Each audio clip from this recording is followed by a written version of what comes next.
Salut tout le monde, c'est The Green Fang et on se retrouve aujourd'hui pour une petite vidéo pour vous parler du top 3 des armées épiques Armageddon pour commencer le jeu épique Armageddon. Dans cette vidéo, je vais vous présenter un top 3 des armées qui pour moi sont idéales pour commencer le jeu avec un mélange de critères. Mais les deux gros critères, on va dire, principaux de ce top 3 sont d'un côté la partie plutôt gameplay, le jeu. Est-ce que c'est une armée facile à prendre en main, difficile? Est-ce qu'elle propose plein de gameplay différents ou pas? Donc ça, c'est quand même... J'essaie d'avoir des critères un peu objectifs, mais en tout cas, voilà un peu ce sur quoi je vais me baser. Mais aussi la partie un peu plus modélisme. Est-ce que c'est des armées faciles à peindre ou non? Est-ce que c'est des armées où il est facile de trouver des figurines ou non? Donc je vais aussi vous présenter dans cette petite vidéo, je vais vous montrer où vous pouvez trouver des figurines pour ce top 3 des armées épiques. Et je propose qu'on commence directement par le top 3, la troisième place de ce podium, et je vais citer les orques. Les orques, pour moi, c'est vraiment une des armées très bien pour commencer Epic Armageddon. D'un point de vue gameplay, les orques proposent un gameplay varié, avec des listes qui peuvent vraiment varier de choses quasiment full titan. D'ailleurs, je vais grouper Orc et Orchimedes, le codex Titan Orc. Vous pouvez faire des listes full Titan. Vous pouvez faire des listes avec énormément de véhicules, si vous ne voulez pas peindre beaucoup d'infanterie, voire quasiment full véhicule. Vous pouvez faire complètement une liste avec un gargan et que des véhicules. Ou vous pouvez partir sur des listes full infanterie, ou des listes équilibrées, des listes avec plus ou moins d'avions. Donc vous avez vraiment beaucoup de gameplay disponible. Vous n'êtes pas limité à une façon de jouer ce codex. Ça, c'est vraiment un vrai plus. D'un point de vue gameplay, les orques aussi, c'est des armées assez populeuses qui encaissent bien. C'est des armées qui sont pas, on va dire, qui ne demandent pas autant de subtilité à jouer que des Eldar par exemple, donc qui sont un peu plus faciles à prendre en main pour un débutant, mais qui permet quand même d'avoir des beaux challenges pour un joueur un peu plus expérimenté. Parce que pour gagner avec les orques, c'est parfois un peu plus compliqué que de simplement faire avancer ses figurines. Il va falloir aller chercher des assauts un peu sympathiques, il va falloir savoir se projeter, il va falloir jouer avec la faiblesse des orques, qui est d'avoir une initiative à 3+. Les orques risquent de rater leurs activations, ils risquent de ne pas bien se regrouper, donc c'est une armée qui va demander, qui va être facile à prendre en main au début, et qui va demander au fur et à mesure de devenir meilleur avec pour vraiment aller chercher des beaux résultats. C'est une armée quand même réputée plutôt forte, on est plutôt sur des armées qui sont plutôt bonnes, qui peuvent vraiment performer en tournoi, et qui vont donc offrir une belle expérience de jeu pour un débutant ou pour un confirmé, avec en plus la possibilité de vraiment varier ses listes. Personnellement, c'est des armées avec lesquelles j'ai commencé, avec une liste assez équilibrée, de l'orque, de l'infanterie plutôt transportée, donc dans des véhicules de transport, quelques des chariots canons orques, pardon, et assez rapidement j'ai commencé à jouer avec un gargan qui me servait de BLM et qui était un peu le pivot de la liste. Donc on oriente la liste autour de ce géant orc. Donc franchement, un codex que je ne peux que recommander. Et pour la partie modélisme, je vais vous parler de où vous trouvez les figurines, mais vous allez voir que c'est assez facile de se trouver des figurines orques. Et l'autre avantage, c'est la peinture. C'est globalement une armée qui se peint très bien. Déjà, c'est une armée qui peut tolérer une peinture pas terrible, parce que les orques qui savent pas peindre, en vrai, on va pas y aller comme un bourrin, mais si vous débordez un peu, en soi, c'est pas très grave. Vous n'êtes pas sur du Space Marine qui est censé avoir une armure nickel, c'est un orc. Donc franchement, si vous travaillez un peu votre métal, vous mettez quelques couches de peinture et puis vous mettez une peau verte, vous êtes bien. Et en vrai, c'est une armée qui se prête bien à ça, qui se prête bien en conversion aussi, donc d'un point de vue modélisme, on a sur un truc très sympa. Si vous avez récupéré des lots de vieilles figurines épiques avec des vieux rhinos Space Marine, mettez un petit canon dessus et vous avez un chariot de canon orc par exemple. Moi j'ai fait ça j'avais récupéré des vieux Land Riders épiques de Space Marine, des vieux, pas très jolis, et vous calez dessus un petit canon que vous pouvez acheter sur Vanguard Miniature ou faire imprimer en 3D et vous avez un chariot canon. Donc vous pouvez facilement recycler plein de filles pour Epic Armageddon. Vous avez récupéré des vieux Lehman Russ, c'est des tanks volés, donc clairement c'est des chariots canons. Vous récupérez potentiellement des jouets plastiques, vous avez récupéré un vieux dinosaure en plastique, un peu de conversion, un peu de travail, et vous avez éventuellement un Squiggot si vous voulez aller le jouer soit en proxy de chariot forteresse, soit avec le codex Orque Sauvage qui est en fan codex, je crois. Voilà, les orques, je sais qu'il y a aussi on est en train de travailler sur d'autres versions du codex, les orques sauvages, je crois les snakebites, et il y a 2-3 autres codex orques, 2-3 clans orques qui sont en prévision, donc vraiment moyen de bien s'amuser avec les orques d'un point de vue modélisme, avec plein de variations différentes. Et les figues sont assez faciles à trouver. Pour trouver des figurines orques, une des premières sources, ça va être tout simplement l'impression 3D. Et pour cela, vous allez pouvoir aller sur Thingiverse, par exemple, ou Cult 3D, vous écrivez orque 6 mm, et comme vous le voyez là, vous avez beaucoup de résultats. Beaucoup de figurines disponibles en impression 3D, gratuites pour la plupart, mais vous allez aussi trouver des STL payants, et ça je vais y revenir un peu plus en détail après. Mais si vous voulez des figurines peut-être de meilleure qualité, vous pouvez aller sur Vanguard Miniature. Vanguard Miniature, ce sont des figurines en métal, c'est là où moi j'ai pris mes orques, j'ai fait une vidéo dessus, et c'est vraiment superbe. J'adore les figurines, j'adore les orques de chez Vanguard, ils sont dans sa gamme Skinners, il y a également des titans, et franchement, que ce soit les véhicules ou l'infanterie, tout est incroyable, moi j'aime vraiment beaucoup cette gamme, donc vraiment n'hésitez pas, si vous voulez de l'orque, Vanguard Miniature, c'est une excellente source de figurines, avec notamment, comme je vous le montre là, des titans en plastique qui sont tout nouveaux, qui viennent de chez Troublemakers Games, et que vous trouverez également sur le site de Vanguard Miniature. Une autre source de figurines, ça va être tout simplement, comme vous le voyez là, Etsy. Vous allez sur Etsy, vous tapez pareil orque 6 mm ou 8 mm, orque épique, et vous allez avoir pas mal de résultats, avec de l'impression 3D venant de STL gratuits, de STL payants, mais vous aurez des résultats. Une autre source de figurines, un peu moins connue, ça va être des sites comme Micro World Games qui vont vous proposer des orques fantasy, médiévales du coup plutôt. L'avantage avec les orques, c'est que on peut facilement utiliser des figurines fantasy pour faire de l'orque 40k. Hein. Au final, c'est pas une armée avec un niveau technologique très avancé. Et là, vous voyez, vous avez des packs avec, par exemple, comme ici, beaucoup de guerriers orques, des lanciers, des archers, des orques sur des sangliers. Et tout cela, vous allez pouvoir les utiliser sans trop de difficultés pour du épique. Et tout ça pour l'équivalent de 50 € environ, ce qui n'est pas très cher. Vous pouvez également aller sur Mighty Minis UK, où vous allez pouvoir trouver des figurines plutôt d'épique, à des prix variants, hein. C'est ici plutôt du out of production, donc des figurines de l'époque, mais à l'occasion c'est assez facile aussi pour de l'orque de retrouver des figurines de l'époque à des prix parfois très intéressants. N'oubliez pas non plus la possibilité de faire des conversions. En créateur de STL, vous allez également avoir Bishock, que j'ai déjà présenté sur la chaîne, qui a des super STL pour des proxy orques, c'est Rider of Cendre. Donc n'hésitez pas, surtout si vous avez une imprimante 3D, à bien acheter ces STL et à vous faire imprimer une armée d'orques qui aura un sacré caractère.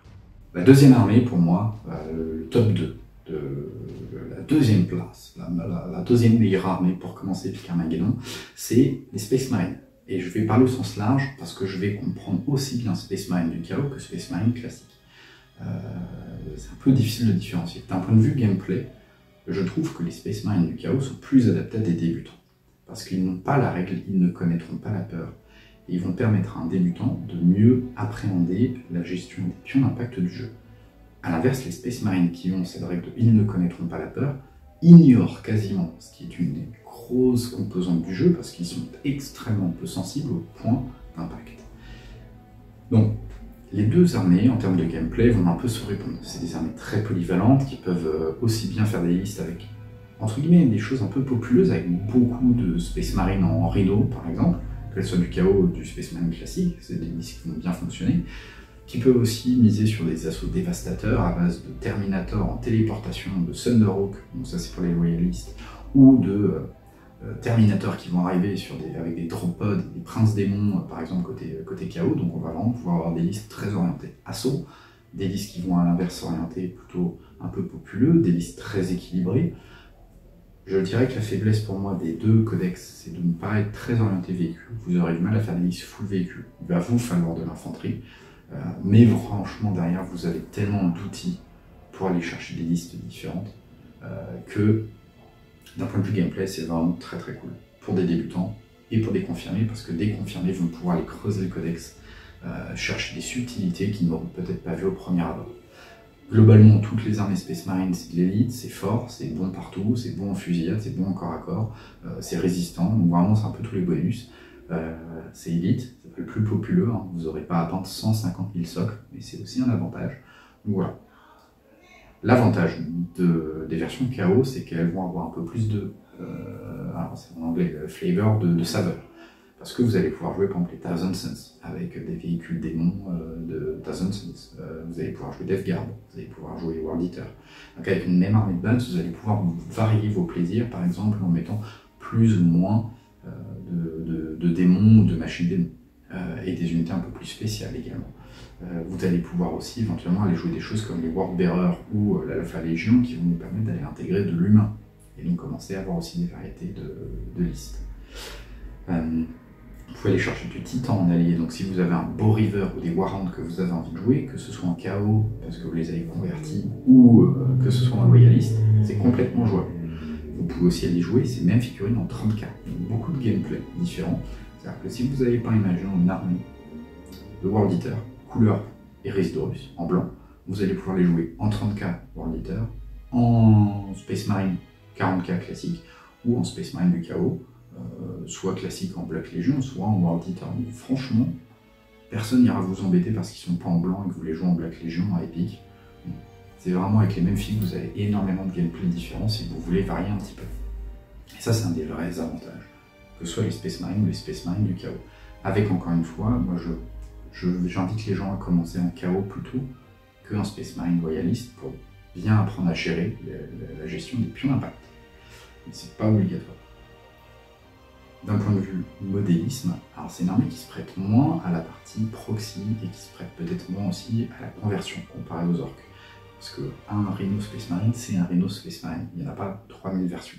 Là où un véhicule de transport orc, vous pouvez aller chercher des trucs marrants. Donc d'un point de vue modélisme, à ce niveau-là, c'est un peu plus faible. Par contre, ça se peint très bien.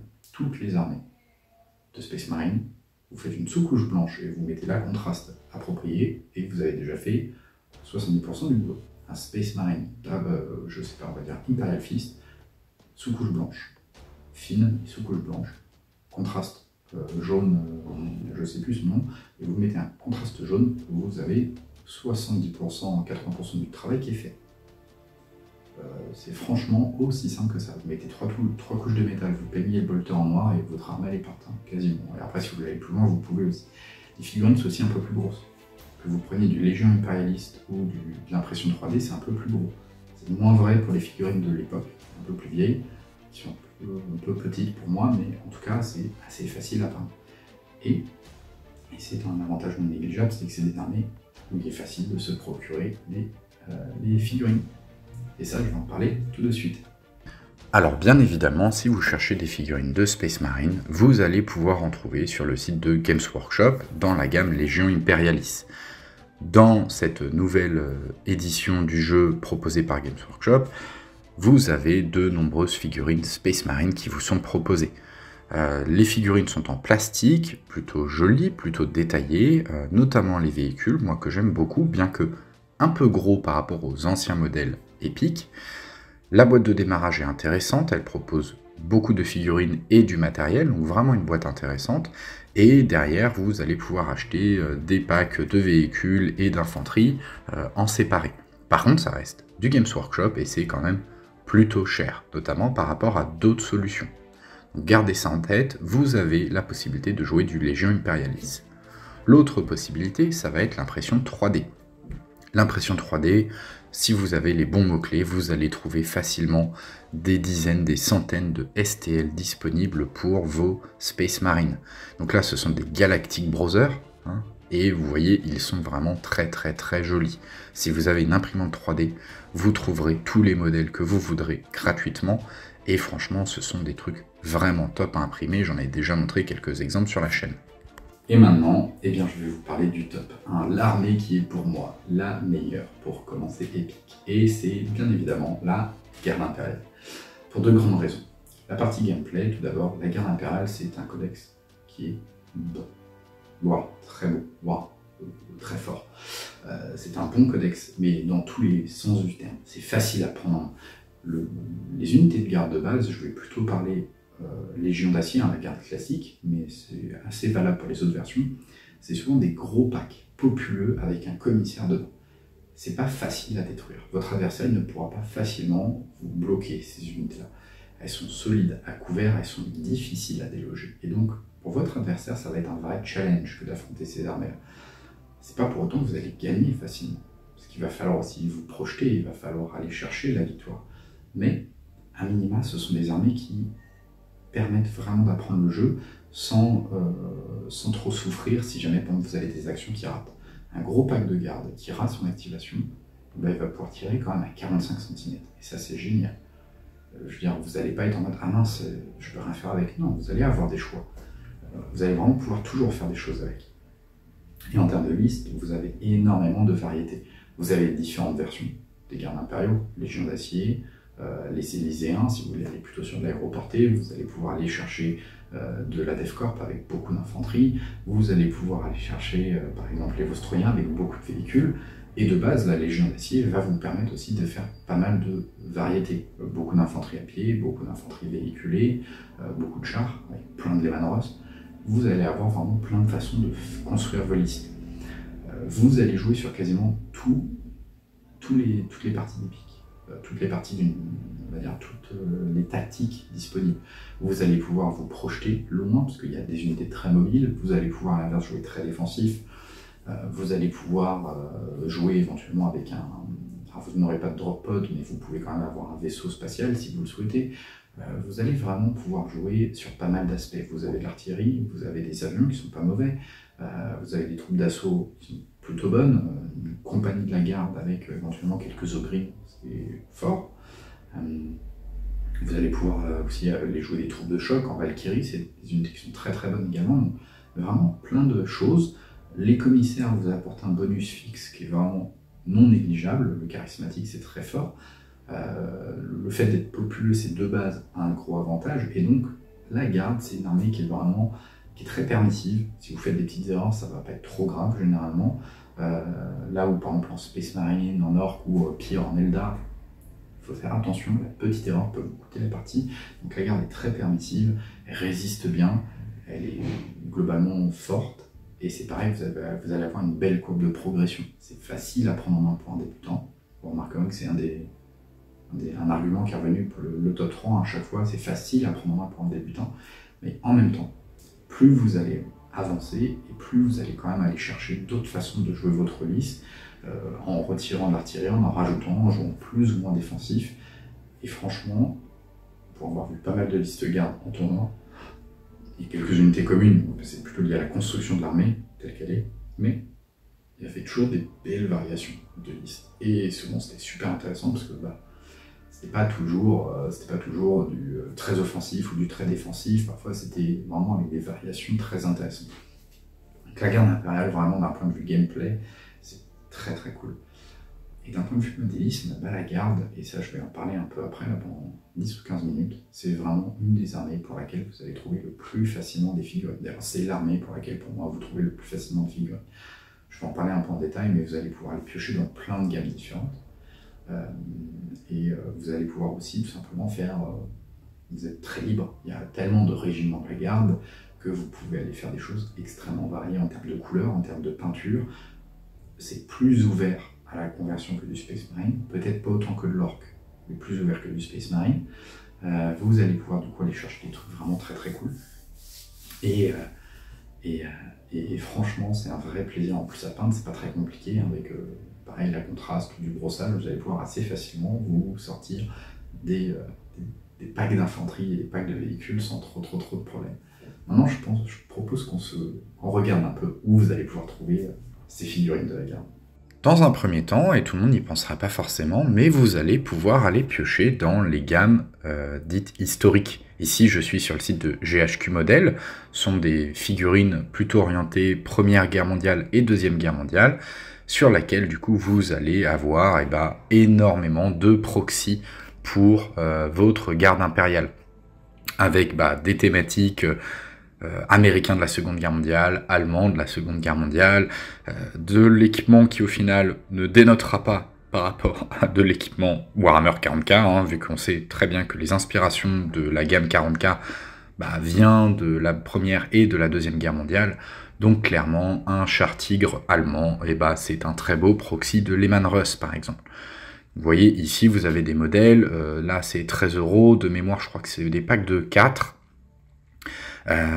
Et vous allez avoir différents types de tanks, là ils sont même 5 pour 13 €, donc c'est tout à fait honnête. Ce sont généralement des packs en métal, hein, dans les gammes historiques, assez détaillés comme vous le voyez, et donc des choses qui sont quand même plutôt de bonne qualité, solides, et mine de rien ce sera intéressant pour une armée qui va nécessiter d'avoir pas mal de figurines. Là vous voyez en métal on a des GI type moderne, 60 figurines pour 13 €, donc très intéressant pour du métal encore une fois, donc des figurines qui vont être ici solides et avec une petite variété d'équipements. Bien évidemment, ensuite, vous allez avoir l'impression 3D. C'est revenu à chaque fois, mais en ayant les bons mots-clés, en tapant 6 mm, Cadien, épique, garde, human, vous allez trouver pas mal de STL. Et vous voyez ici, vous avez des superbes proxys pour du Cadien. Moi, c'est ceux que j'ai imprimés pour mon armée personnelle, que j'ai fait imprimer, et franchement, j'en suis vraiment très satisfait. Vous allez également trouver facilement des véhicules. Ici, vous voyez des proxys de Chimère qui sont vraiment top et qui sont gratuits. Les STL sont gratuits, hein. Donc si vous avez une imprimante ou si vous connaissez un imprimeur, vous allez pouvoir vous faire une armée entière pour des prix défiant toute concurrence. Et ici, vous voyez, vous avez quand même des très très beaux véhicules avec tout ce qu'il vous faudra pour faire votre liste. Donc là, c'est du MK Industry, mais vous allez trouver pas mal d'autres créateurs.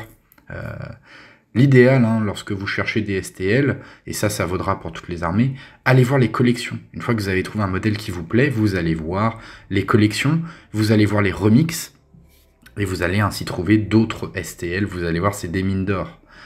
Après, vous allez trouver des modèles payants, comme ici, vous avez des gardes, du coup, là, alors, je sais pas trop quelle est la référence, je suis pas assez expert, mais vous avez un style un peu plus spécifique, donc là, c'est un modèle qui vaut 3 €, franchement, je pense que ça vaut le coup, ça permet aussi de soutenir les petits créateurs ou les gros créateurs. Et pareil, n'hésitez pas à aller voir les Other Designs, par exemple, vous allez trouver d'autres modèles à la taille épique ou le reste de la gamme du créateur.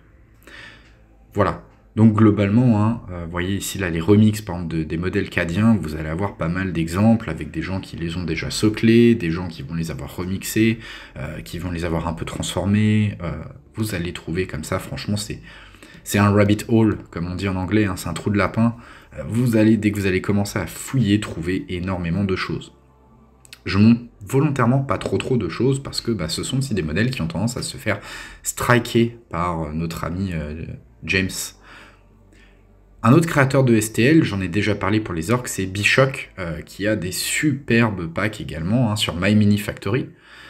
Voilà, sur My Mini Factory comme site internet, vous allez trouver le créateur français Bishock, qui a des très beaux ogrines et globalement une très belle garde impériale. Voilà, donc n'hésitez pas aussi à passer par des personnes qui en font leur métier, hein, de fournir ces STL, et qui vous fourniront des STL de bonne qualité. Ça peut vous sembler un peu plus cher, peut-être à première vue, mais ce sont des STL pensés pour l'impression, et vous aurez aussi des imprimeurs 3D qui ont pris des packs, ou des licences marchandes, donc vous n'aurez pas forcément besoin d'acheter vous-même les STL, et vous paierez directement l'imprimeur 3D. De mémoire, AT Service, par exemple, est un revendeur officiel de Bishock, donc n'hésitez pas, par exemple, à contacter AT Service. Voilà. N'hésitez pas à aller voir la gamme de Bishock, hein, globalement, c'est vraiment top ce qu'il fait. 1, 2. On va maintenant aller sur un de mes sites préférés, Vanguard Miniature. Vanguard, c'est vraiment un des magasins historiques de figurines épiques et de proxy épiques, et c'est Novan Regulars, donc ça c'est ses Space Marines et ses gardes impériaux sont absolument terribles. Alors je suis moins fan des Space Marines honnêtement, mais par contre ces gammes d'humains sont vraiment top. Il a plusieurs gammes, il a des soldats classiques, on va dire, il a des soldats plutôt typés typé DevCorp, typé Talarn, donc des mecs du désert, des mecs en mode masque à gaz. Vous allez trouver également des soldats plus classiques. Vous aurez également des soldats, on va dire, élyséens. Et tout ça, vous voyez, un pack de 40 pour environ 10 €. Donc on est sur des prix quand même très honnêtes. Et encore une fois, en métal, donc solide. Et franchement, pour une armée populeuse, c'est vraiment bien d'avoir des unités solides. À noter aussi que si vous voulez chaotiser un peu votre garde impériale, c'est Renegade Militia, donc c'est sa milice renégate, est vraiment terrible. Je l'ai adoré, je l'ai utilisé pour mes égarés d'année. Vous pourrez complètement l'utiliser pour de la garde impériale. Ils sont vraiment très beaux, très détaillés, et du coup ça vous permettra de transformer facilement votre garde impériale en égaré et d'année. Vous voyez là avec la superbe peinture de Cannes. Et tout cela pour des prix intéressants, même s'il faudra souvent ajouter les taux de change et la taxe à la douane. Une autre gamme, du Bacchus, on revient sur de l'historique ici, Bacchus qui fait du 6 mm, plutôt napoléonien. Mais le napoléonien, c'est pareil, ça fait de la garde. À noter que souvent c'est vendu en... ce sont des lignes, donc ce ne sont pas des packs avec des figurines individuelles, ce sont des strips. Donc il y a 4 figurines qui sont sur la même plaque en métal. Mais franchement, ça fait aussi très bien le taf si vous voulez typer un peu votre armée. À noter que, pareil, c'est quand même généralement du gros volume, donc vous allez pouvoir acheter pas mal d'infanterie pour pour un prix intéressant, avec des canons, etc. Donc là, vous allez avoir une garde un peu plus historique, avec un style un peu moins moderne. Mais ça rendra très bien et ça fera tout à fait le taf également. Donc voilà, Bacchus, 6 mm. Et pour finir, je vais vous montrer ce site MiniWars que j'ai trouvé lors de mes recherches, dans lequel vous allez pouvoir trouver facilement toutes les figurines de garde impériale avec beaucoup de STL, de revendeurs qui sont recensés ici. N'hésitez pas à les voir. D'ailleurs, c'est aussi dessus que vous allez avoir un rappel de Onslaught miniature qui fait aussi de la garde impériale en métal. Vous allez avoir également les figurines de l'époque qui peuvent se trouver encore. Vous allez avoir du Vanguard, vous allez avoir du Wake Emporium qui a des très beaux STL, Bishock dont on a déjà parlé, Mighty Minis UK.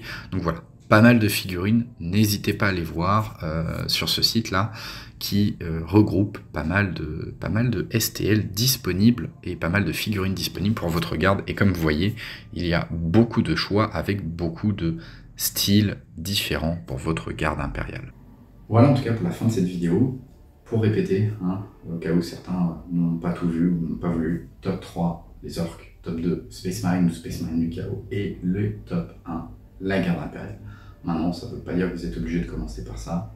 J'ai connu beaucoup de joueurs qui commençaient par de l'Eldar, du Necron ou du Tyrannide, c'est complètement possible, mais si vous avez un doute, si vous hésitez entre Eldar et garde impériale, moi naturellement j'aurais tendance à me dire faites de la garde, vous pourrez toujours avoir une deuxième armée, c'est pas comme si ça coûtait très cher à Epic, mais commencez avec peut-être la garde, c'est plus simple, ça va vous permettre de bien découvrir le jeu.